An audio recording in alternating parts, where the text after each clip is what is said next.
Hello YouTubians, and welcome back to Let's Play Super Metroid with me, Blue Ankylo.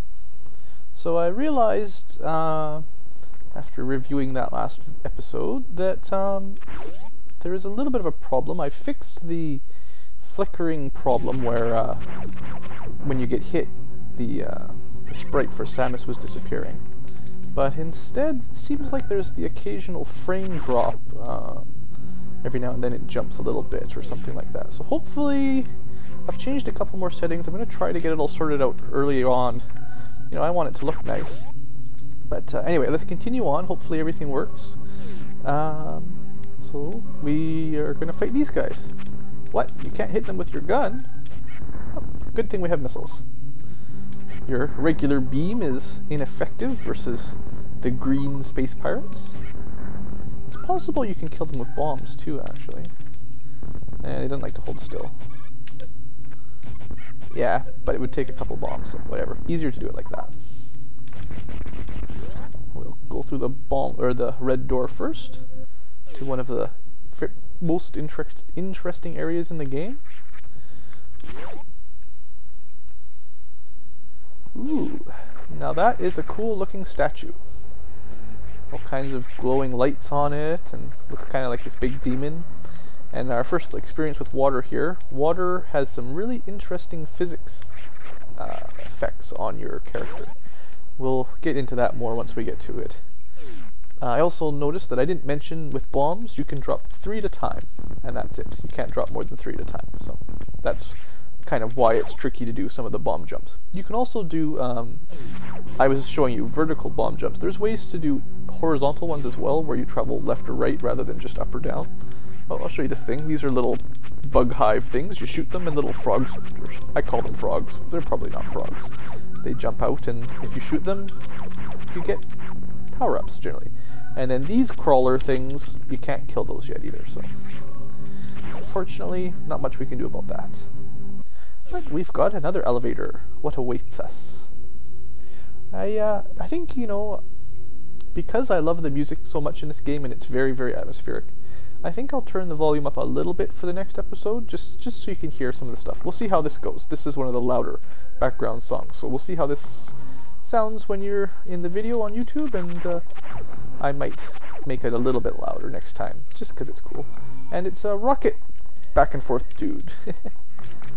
Alright, lots of red doors. We're in Brinstar again, if you're wondering, but we're in green Brinstar rather than blue Brinstar, or whatever you want to call it. Alright, our first enemy, repeating enemy thing, these little pipe things continuously send out enemies to get you.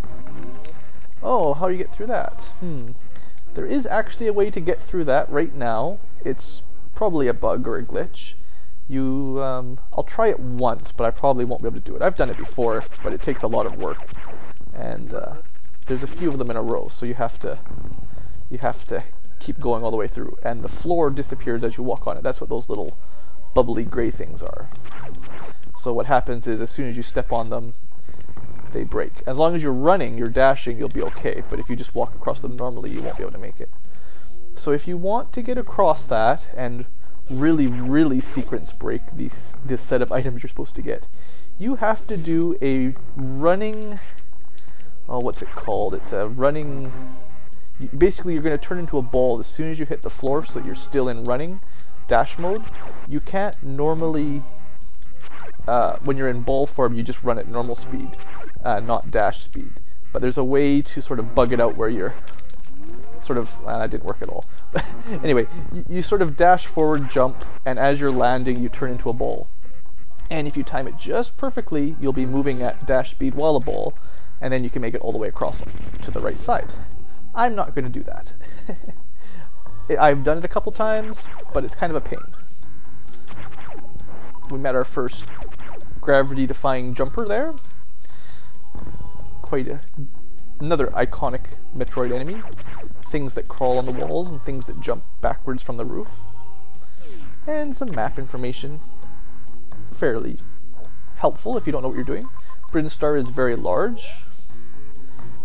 Crateria is kind of the beginning place. It doesn't have the Crateria is not that big, I guess, is what I mean to say. It's just sort of your staging area. It connects to a bunch of the different zones. Backwards jumper. Got us.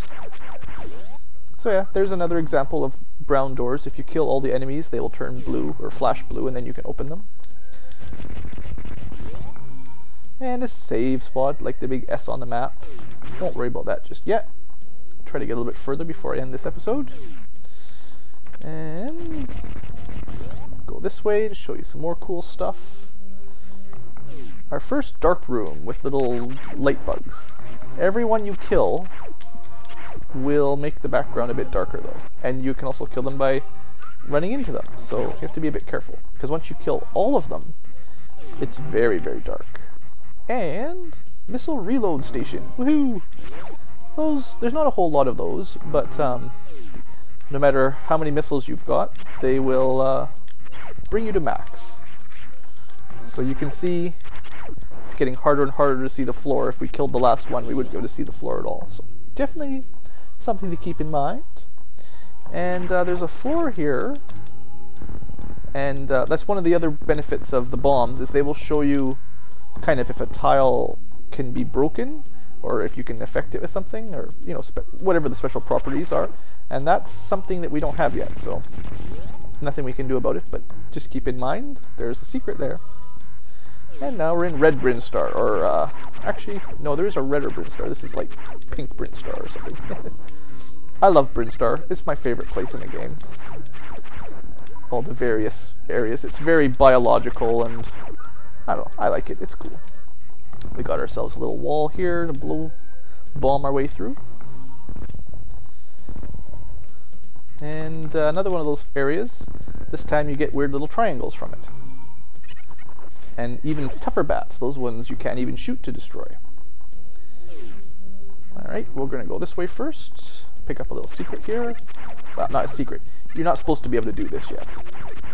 But if you're... Oops, no, it almost fell down. But if you're really good at this little jump thing, you can get these missiles right now. So why not? There's more stuff up here, but we can't get it yet. You need to be able to get through that wall. And we can't. That thing up there is how you're supposed to get across normally. But we do not have the item for that either.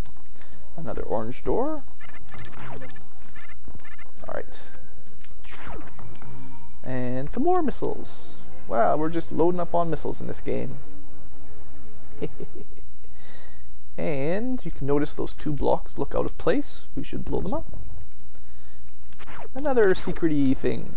Finally, something to equip.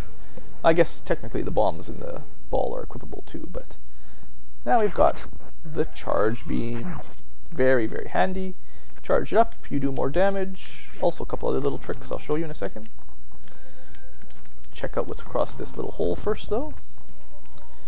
Green door, too bad, can't get through there.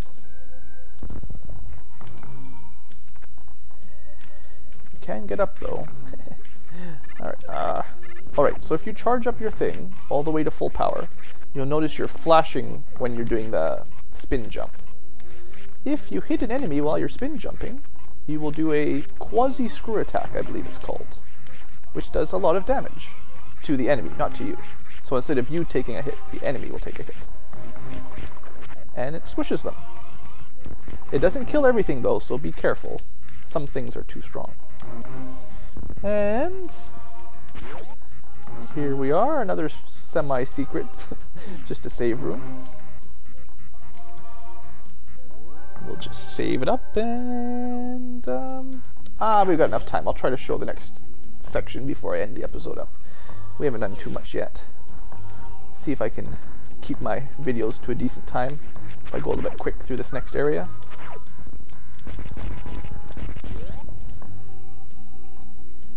Alright, back to green again. Now these things are actually pretty tough, to be fair, and they spit at you. Probably recommend charging up, because you can kill them in one shot with your charge. So that's a bit better than trying to shoot them and dodge them. Let's go on up here. See what's up here.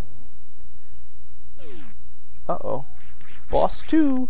This time, even more creepy music. My suggestion is to basically hide down here, duck, or else it'll hit you. That's one tap down, you don't need to be a ball. And just try to shoot the little spore things as they fly around. Shouldn't be too hard. And when it does that, it opens up. You want to try... I was too slow. Let's just spend less time talking and more time shooting. You want to try to hit it in its mouth a couple times. I generally recommend missiles. Although a charge beam, a charge shot probably does pretty good damage too. Alright, let's go, go, go.